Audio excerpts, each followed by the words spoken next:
So we saw that to build our sequential logic, we needed a memory. To build that memory, we have created a SR latch. Now in this lecture we will see what are the merits and the demerits of the SR latch we have created using NAND and NOR gates.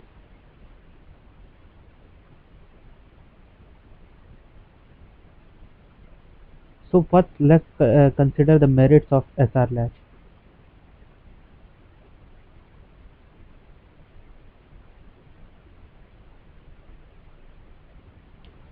Merits. So the first merit of a SR latch is we are able to store zeros and ones in the latch, right?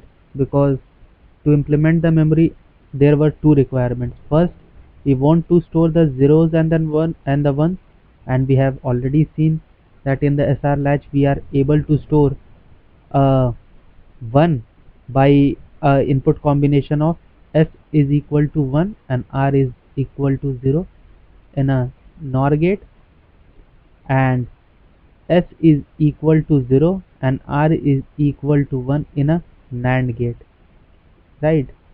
This was the input combination by which we were setting in the NOR gate, and this was the input combination by which we were setting in the NAND gate. So our first goal has been completed, that we are able to store zeros and ones.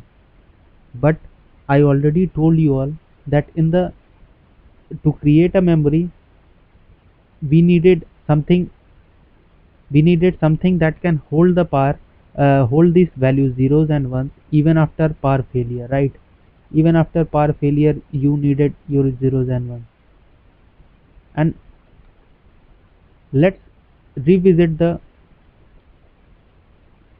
circuit diagram of our SR latch. I'll be again drawing the NOR one.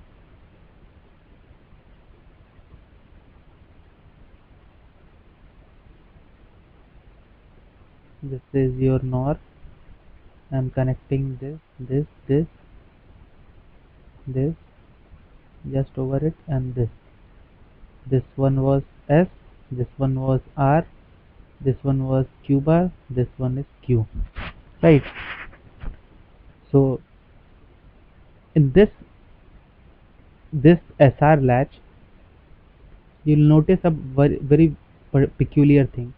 As soon as you are applying an input on this end and on this end, your output changes instantly, right?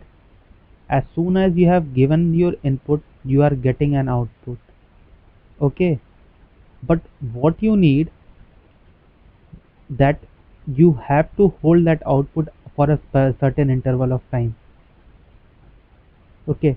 So the first demerit of SR latch is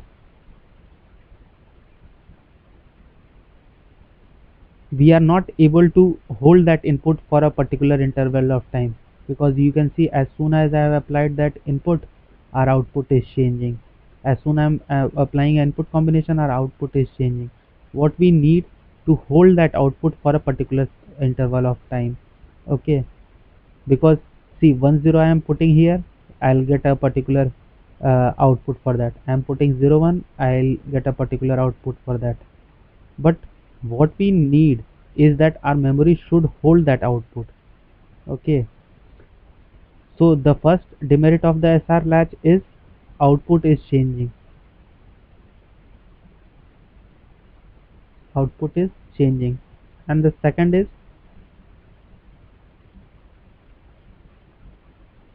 there are two different truth tables for the NAND and the NOR latch.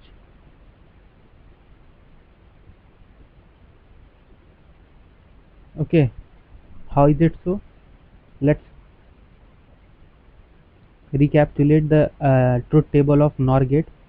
For the NOR gate, the truth table was A, B and F, and I want you all to remember the truth table.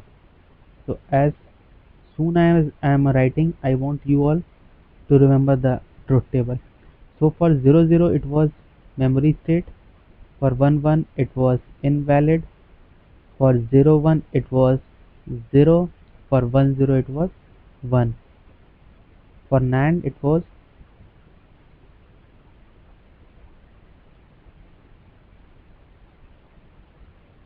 00, 11, 01, 01. So for NAND, this one was our invalid state, this one was our previous state, this one was our set stage, and this one was our reset stage. Reset and set. Okay, so you can see that for these two latches we are getting two different truth tables. So why is that a problem? That is a problem because you don't want a circuit for which in which the output is changing differently according to the interior design. Okay, means you have to remember that whether it is a SR latch using NOR gate and or it is a SR latch using NAND gate. So in the next lecture we'll see how we can remove these both demerits. That is, the output is changing, we want to fix that, and we want a single input output for the NAND gate and the NOR latch. Okay,